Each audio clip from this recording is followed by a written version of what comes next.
इस channel को subscribe करें और बेल आइकन दबाएं ताकि इस तरह का वीडियो आगे भी आपको मिलता रहे। ऊपर करो प्लाई, ऊपर ऊपर।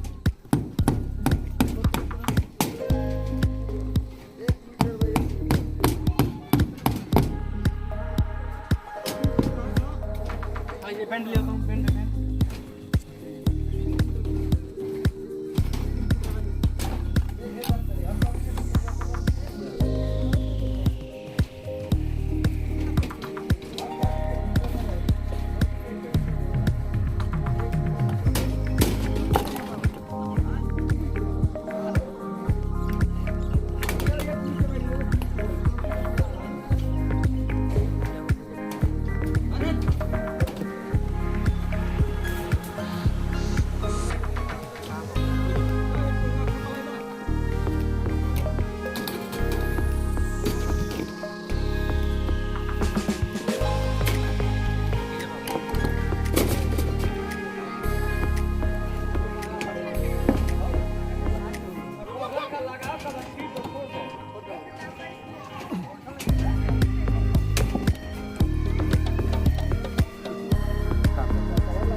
पहले हम सामान लिया कर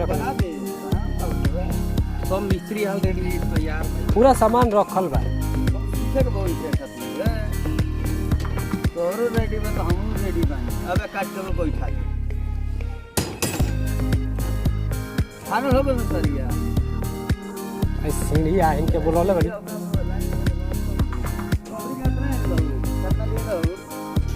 सही है। कौन को लेना हां कौन ए तो है तो होइए गइल बा। अबे बटला बा तू लगाव ना। हां ए तो का अब जिनवा काम भइल नहीं के वो बार पूछिए तब जवाब दिए तब का बतियाई तरह से। अबे अबे इतना आई तरह का कहती हम भेजनी हम कनी सही के लेल बनी आके लगला कमाए होई जा।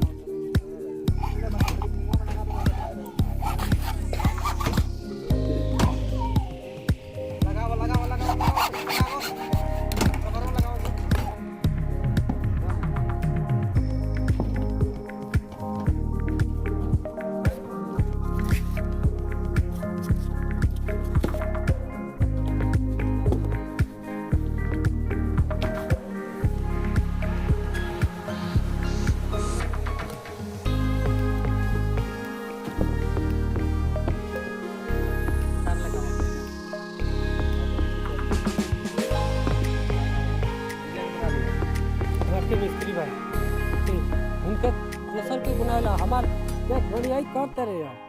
मुखिया का जाके दब ठीक है। मुखिया तो देख देख के मत कर मुखिया हम